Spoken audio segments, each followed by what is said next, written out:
I'm your host, Nick Ginsberg, and you're listening to The Open Drive, a podcast focusing on authentic living and defining your own path against the odds.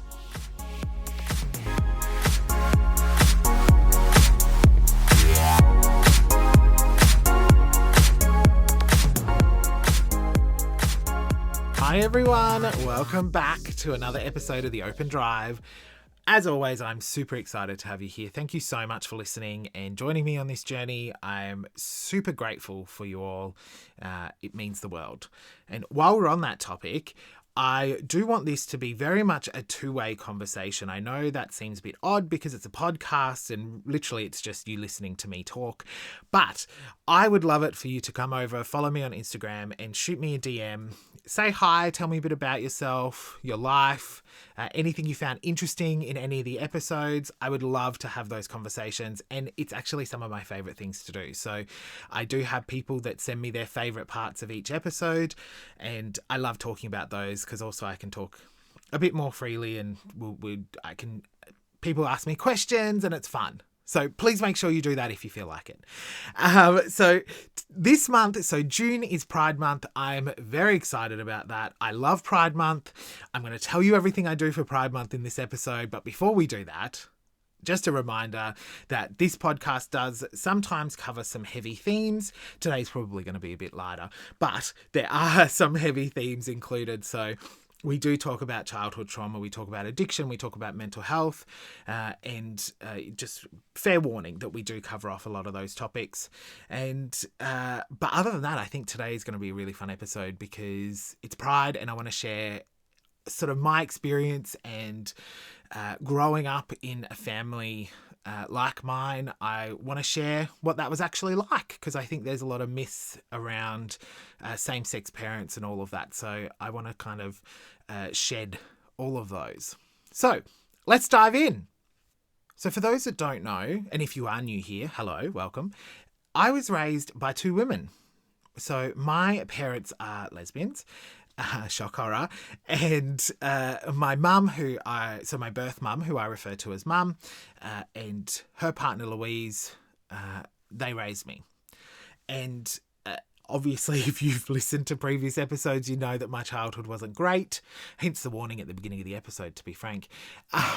But their sexuality really had very little impact on that childhood trauma. So a lot of people assume that children of same-sex parents without having certain role models really struggle much harder throughout their childhood. And I can't speak for that. That is not my experience.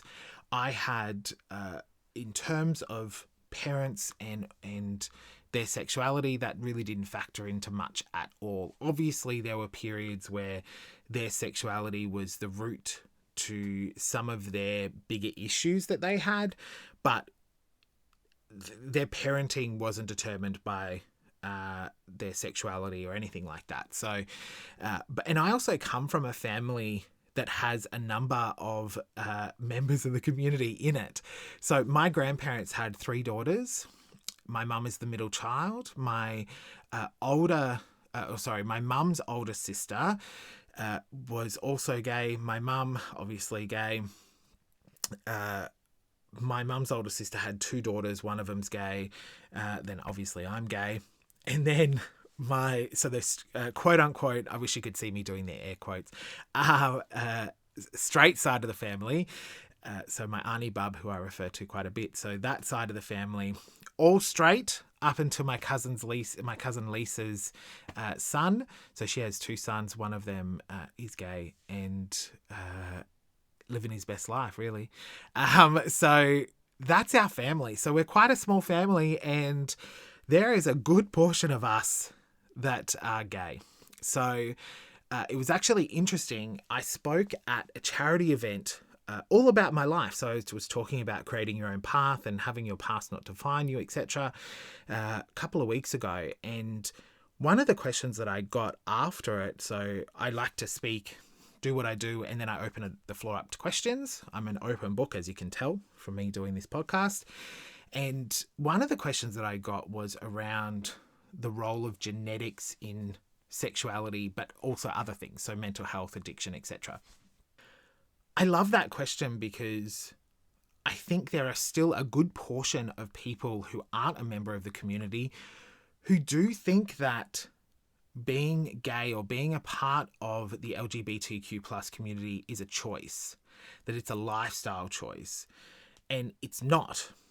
There was never a period where I went, hey, I think I'm going to be gay.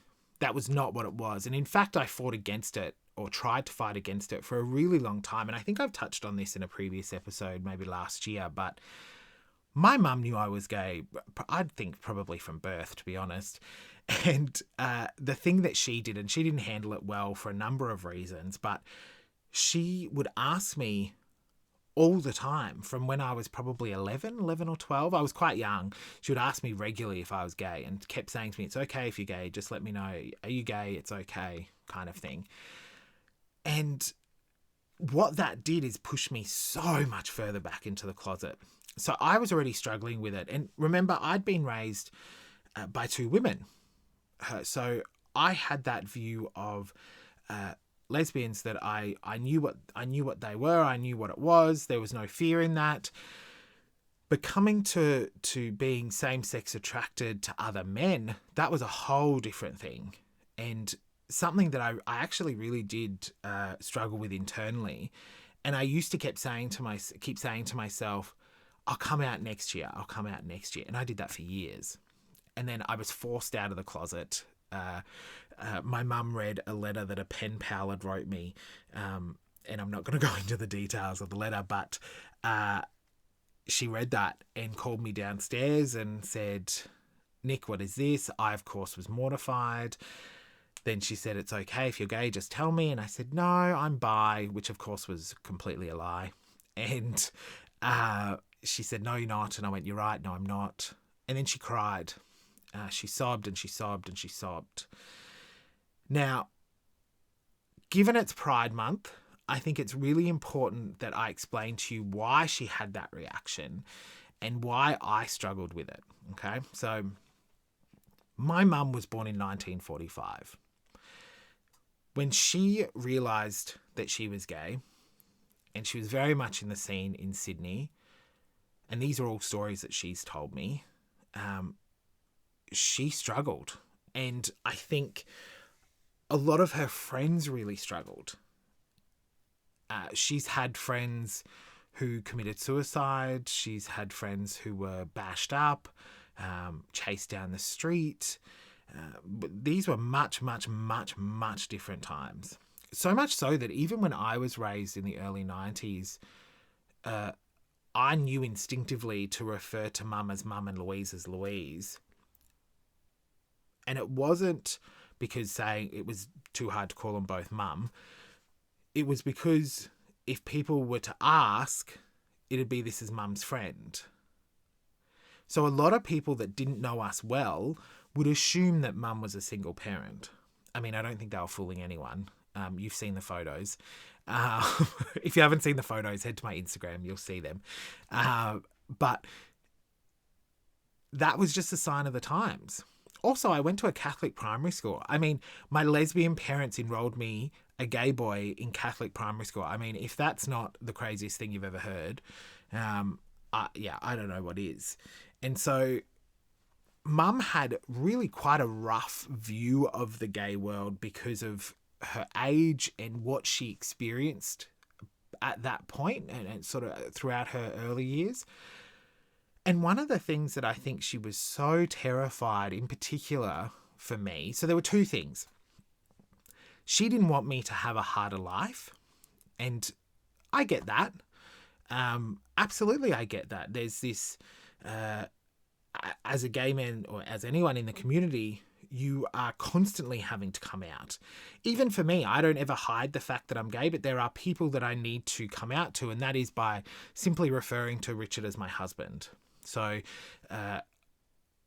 one, and I'll touch on this in a second, but changing the language in the workplace or making sure that I'm visible, but an element of that is always coming out. So I have to, and every single person in the community has to come out regularly. It is not one main event and then it's over and you can go on sort of skipping down the road. you have to come out all the time. And sure, the feelings probably aren't as magnified as what they were when you first came out. You still have some of those feelings. So if you're listening to this and you are part of the community, I'd love to know your thoughts on what I just said. Do you also feel that there is those same feelings, but sort of milder each time you have to come out, be it at work or a new friend or a new family member that's introduced?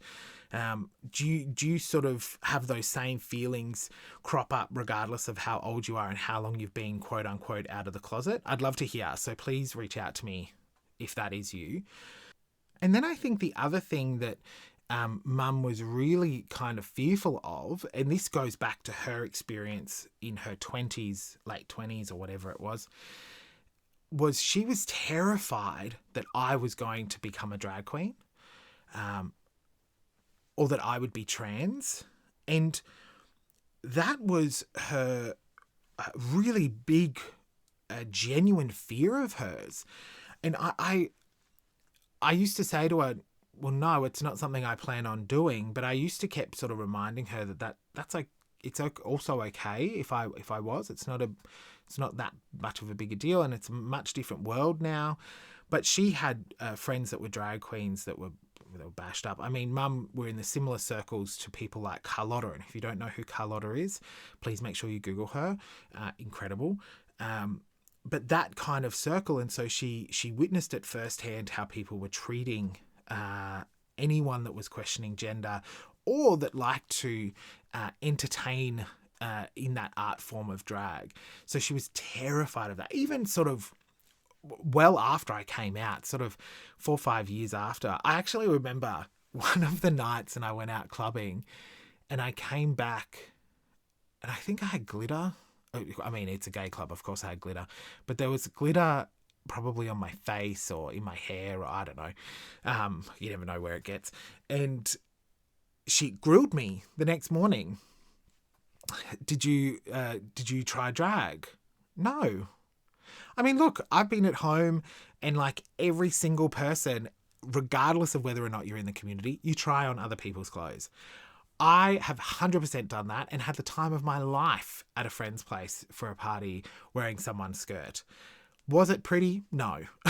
But it was fun.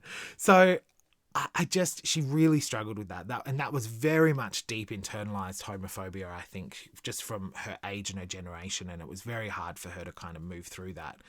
Where interestingly, Louise was not like that. So when I was a kid, I loved Barbies, like really loved them. I loved playing with their hair. I loved making them clothes. I used to cut up old t-shirts and hand sew, wow, could not get any gayer. I used to hand sew garments for the Barbies, and Louise would enable that.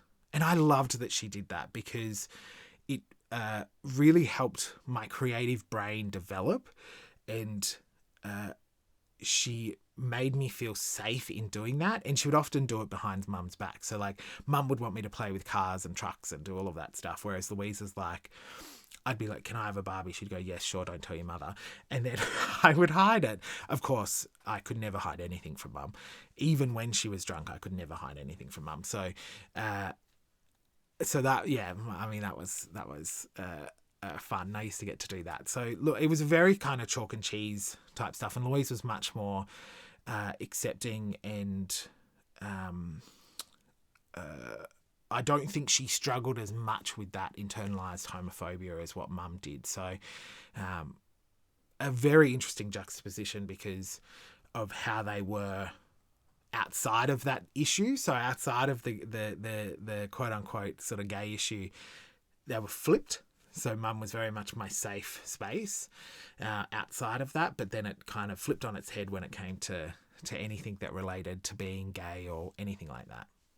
The thing now I want to touch on, so as I came out and I grew up and got comfortable and everything was great, one thing I think a lot of people forget, unless you've done something like ally training or any kind of training in this area, you probably aren't aware of this unless you're part of the community, but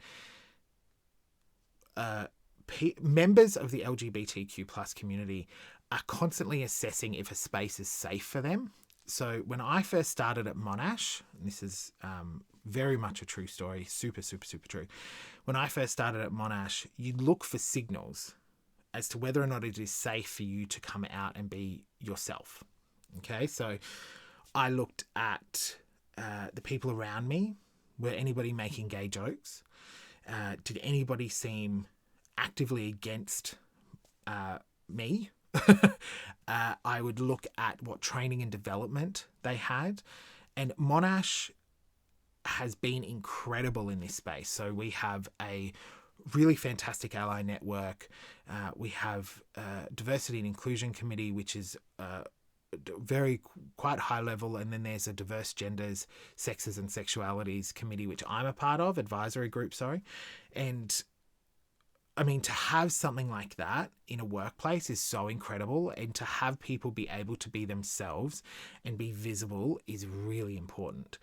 The other thing that we have, so I touched on, we've got the ally network, which is essentially anyone, whether you're a part of the community or not, if you want to be there as a visible beacon for someone who may be struggling, be it a staff member or a student, your name is listed on this website and people can reach out to you.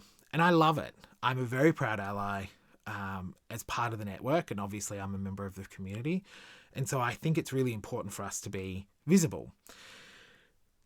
And that leads me to when we got married. So when my husband and I got married, and I think I may have told this story before, but if I have, just go along with it.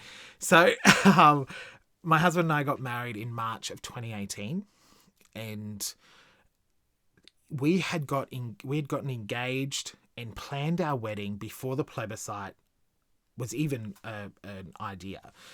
And what happened, so we managed to, the plebiscite happened, gay marriage passed, and we were one of the first people to get the sort of the marriage license type thing. And we were definitely the first legal same-sex wedding for the venue, the celebrant, the musician, the photographer, who else? For the cake, the wedding cake people, the flowers, you name it. It was almost everyone. We were the first legal, right?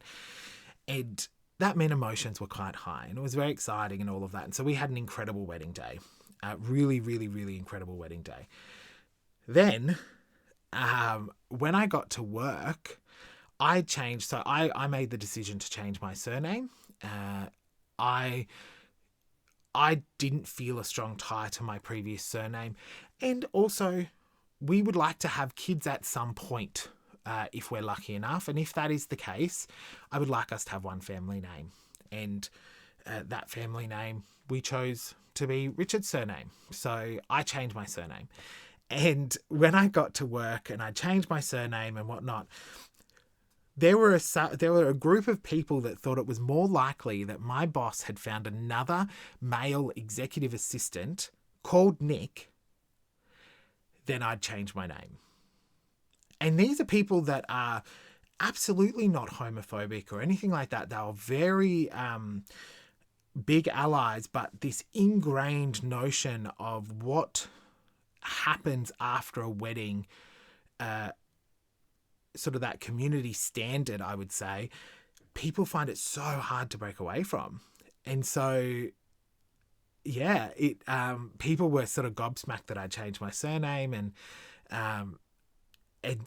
a lot of the times, people, particularly in the early months, and remember, there are some people at the university who, and everyone's very accepting, but they've lived in a different generation. And so I would have some professors say to me, "What does your wife do?" Because they'd seen my wedding ring.